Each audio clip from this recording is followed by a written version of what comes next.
A paz do Senhor Jesus. Vamos começar mais um cafezinho com Jesus, amém? Hoje nós vamos começar o segundo áudio sobre um homem chamado José. Abre a sua Bíblia aí em Romanos capítulo 12, verso 17, onde está escrito que a ninguém tornais mal por mal, procurai as coisas honestas perante todos os homens. Foi o que aconteceu com José, e é onde nós estamos narrando a sua história. Amém? Nós aprendemos um pouco sobre a família de José e chegamos numa situação onde ele foi vendido. Não foi isso que nós vimos ontem? Ele foi vendido, né? Eles deram a desculpa para o pai dele que José foi morto. Então o que está na cabeça de Jacó? José foi espedaçado por um animal. Eu perdi o meu filho. E no Egito, José agora ele é levado para o Egito, né? Ele foi vendido para Potifar. E quem era Potifar? Qual era a importância de Potifar dentro do Egito, né? Potifar, ele era um eunuco de Faraó. Ele era separado como um eunuco de Faraó. E capitão da guarda. Esses eram os títulos que ele tinha ali, né? E reparem um grande detalhe de José. Veja o verso 2, irmãos. Veja só o verso 2 de Gênesis 39. Vamos lá?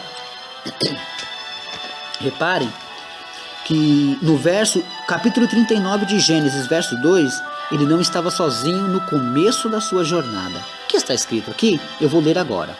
E o Senhor estava com José, e foi varão próspero, e estava na casa de seu senhor egípcio. Tá vendo? No verso 4, José é exaltado por Deus em Potifar. Vamos ler? Verso 4. José achou graça em seus olhos e serviu, e ele o pôs sobre a sua casa e entregou na sua mão tudo o que tinha. Quer dizer que José, sendo homem de Deus, ainda passando por toda aquela dificuldade, ele ainda estava com Deus e ainda assim Deus estava o exaltando. Mas aí veio outra tempestade em sua vida, né? Ele estava em terra estranha, perdeu a sua família, aquele sentimento de que seus irmãos o venderam, ele estava totalmente perdido, mas achado por Deus.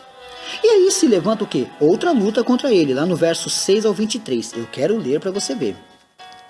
No verso 6, e deixou tudo o que tinha na mão de José. Potifar deixou isso na mão dele. Nós vamos ler até o final, até o 23 aqui. De maneira que de nada sabia do que estava com ele, a não ser do pão que comia. E José era formoso de parecer e formoso à vista, né? Um jovem de 17 anos, bonito e formoso. E aconteceu depois dessas coisas que a mulher de seu senhor pôs os seus olhos em José e disse: deita-te comigo. Verso 8. Porém ele recusou e disse à mulher do seu senhor: eis que meu senhor não sabe do que há em casa comigo, e entregou em minha mão tudo o que tem. Ninguém há maior do que eu nesta casa, e nenhuma coisa me vedou, senão a ti, porquanto tu és sua mulher. Como, pois, faria eu este tamanho mal e pecaria contra Deus? Olha só, tá vendo? Ele não queria pecar contra Deus e nem contra Potifar. Ele pensou, ele poderia fazer igual muitos fazem hoje em dia. Ah, já tá tudo perdido mesmo, já perdi a família, tô todo acabado, vou aproveitar a situação. Mas não foi o que ele fez. E aconteceu que falando ele cada dia a José, e não lhe dando ele ouvidos para deitar, vou voltar que eu li errado. E aconteceu que falando ela cada dia a José, e não lhe dando ouvidos para deitar-se com ela e estar com ela, sucedeu num certo dia que veio à casa para fazer seu serviço, e nenhum dos da casa estava ali. E ela lhe pegou pelo seu vestido, dizendo: deita-te comigo. E ele deixou seu vestido na mão dela, e fugiu, e saiu para fora. E aconteceu que, vendo ela que deixara o seu vestido em sua mão e fugira para fora, chamou os homens de sua casa e falou-lhes, dizendo: vede, trouxemo-nos o varão hebreu para escarnecer de nós. Entrou até a mim para deitar-se comigo, e eu gritei com grande voz. E aconteceu que, ouvindo ele, que eu levantava a minha voz e gritava, deixou o seu vestido comigo e fugiu, e saiu para fora. Ela mentiu. E ela pôs o seu vestido perto de si, até que o seu senhor veio à sua casa. Então falou-lhe conforme as mesmas palavras, dizendo: veio a mim um servo hebreu, e que nos trouxestes para escarnecer de mim? E aconteceu que, levantando eu a minha voz e gritando, ele deixou seu vestido comigo e fugiu para fora. E aconteceu que, ouvindo o seu senhor as palavras de sua mulher, que lhe falava, dizendo conforme estas mesmas palavras: me fez teu servo. A sua ira se acendeu. E o senhor de José o tomou e o entregou na casa do cárcere, no lugar onde os presos do rei estavam presos. Assim, esteve ali na casa do cárcere. O Senhor, porém, estava com José e estendeu sobre ele a sua benignidade e deu-lhe graça aos olhos do carcereiro mor. Quer dizer, ele estava sendo até abençoado dentro da própria cadeia, irmãos. Não há nenhum lugar que você não seja abençoado se o Senhor estiver com você, até no cárcere. E o carcereiro mor entregou na mão de José todos os presos que estavam na casa do cárcere, e ele fazia tudo o que se fazia ali. E o carcereiro mor não teve cuidado de nenhuma coisa que estava na mão dele, porquanto o Senhor estava com ele, e tudo que ele fazia, o Senhor prosperava. Portanto, agora ele virou chefe, irmãos. De dentro do presídio ele virou chefe. Agora ele tomava conta de tudo. Agora ele era o chefe. Mas aí, depois com essa luta, José agora, na prisão, interpreta 2 sonhos. Um do copeiro e padeiro. E no seu final, ele lhes disse que o padeiro morreria e o copeiro voltaria ao seu ofício. Mas ele dizia para eles: lembra-se de mim. Eu estou interpretando aqui esse sonho, mas vocês lembram de mim. Depois de 2 anos, Faraó teve um sonho. O famoso sonho das 7 vacas gordas e 7 magras. Lá em Gênesis 41:1 em diante você vai ver isso, Era a situação que ele estava passando. Mas ele queria muito que houvesse uma vitória no meio de tudo isso.